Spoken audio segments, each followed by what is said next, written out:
صلوا على النبي اللهم صل على محمد በኢስላም በሃይማኖታችን ሁለት ዒዶች ብቻ ነው ያሉት። ትንሿ ዒድ የምትባል ወይም የሸዋል ዒድ የሚባል ነገር የለም በፍጹም ቢድዓ ነው። ይሄ ሰዎች የፈበረኩት ያመጡት የሆነ ነገር ነው። ሰዎች አንዳንድ ሰዎች በድርቅና ቢድዓነቱን አምነው የፈለገ ይምጣ ብለው የሚያከብሩ ሰዎች አሉ።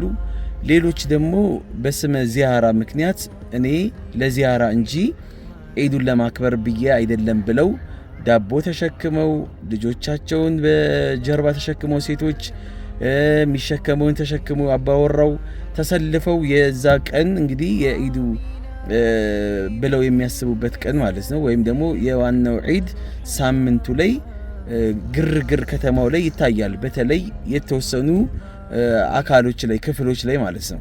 ይሄ ማንም አደረገው ማንም ማ አንዘለላሁ ቢሃ ሚን ሱልጣን አላህ በዚህ ነገር ላይ መብት አልሰጠም፣ ፍቃድ አልሰጠም፣ አላደረገውም። ምንድነው ማስረጃችሁ?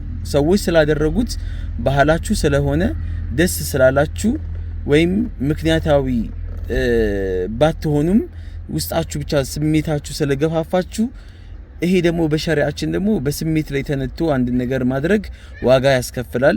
አፈራአይተ መን ተኸዘ ኢላሃሁ ሀዋሁ ወአደለሁ ላሁ ዐላ ዒልሚን ወኸተመ ዐላ ሰምዒሂ ወቀልቢሂ እያለ አላህ ይናገራል።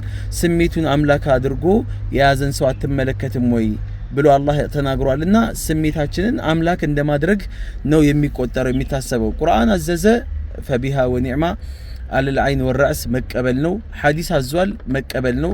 ከዛ ውጪ ያለውን ነገር በህስ ሳይደረግ ሳይመረመር ዑለሞች ሱሐቦች ምን አሉ በዚህ ጉዳይ ላይ ሳይባል አንድ ነገርን ዝም ብሎ ዘግኖ ማፈስ ተገቢ አይደለም። መጨረሻው አቂባው ያሳጣናል ወይም መጨረሻችንን እንዲበላሽ ያደርግብናል ማለት ነው። የቢድዓ ትንሽ የለውም። በሸሪዓ ላይ ምንም ያልታዘዝነው ነገር መፈጸም ዋጋ ያስከፍላል እና ከባድ ሪስክ አለውና አደራችሁን ሊዘይሩ የሚመጡ ሰዎችም ያው ዒድ ነው ብለው ላይ መጡ ይችላሉ። አሁን ሰዎች እየተሸማቀቁ ነው። አልহামዱሊላህ ሲመጡ ዳቦ ተሸክመው ጫታቸውን ተሸክመው ልጆችን ተሸክመው ምናምን ነገር ተንጋግተው ቤተሰብ ለመዘየር እኔ የዕለት ዕለት አልተመቸኝም አሁን ነው የሚመቸኝ ይላሉ። ይሄ ራስ ማታለል ነው። አንድ ቀን ቀደም ብሎ ወይም ደግሞ አሳልፎ ማድረግም ይቻላል። የዛ ትንሹ ዒድ ተብሎ ወይም የሸዋል ዒድ ተብሎ የሚታሰብበት እለት ላይ ጠብቆ ይሄን ነገር ማድረግ ሌላ ነገር ነው፣ የሌላ መንገድ ነው የሚከፍተውና እውነት ሌላ ነገር ሐሳብ የሌላችሁ ወንድሞች እህቶች ቀኑን አሳልፉት፣ ግድ የለም ችግር የለውም። ቀኑን አሳልፉትና በሌላ ቀን አድርጉት። በዛ ቀን ብቻ ካልሆነ ዚያራ ከሆነ የፈለጋችሁት በዛ ቀን ብቻ ካልሆነ ብላችሁ እናንተም ያንን ቀን ካልሆነ ሌላ ቀን አይመቸንም ብላችሁ ያንን ቀን ሙጭኝ አትበሉ። ስለዚህ አደራ ቢድዓ ቀስ ቀስ ያለ ነው ወደ ትልቁ ነገር የሚሸጋገረውና ይሄን ነገር ማጥፋት መቻል ይኖርብናል።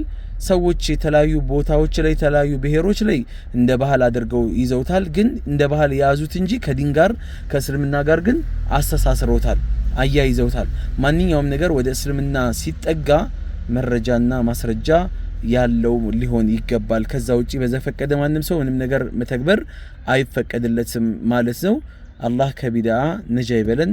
ወሰላሙ አለይኩም ወራህመቱላሂ ወበረካቱሁ።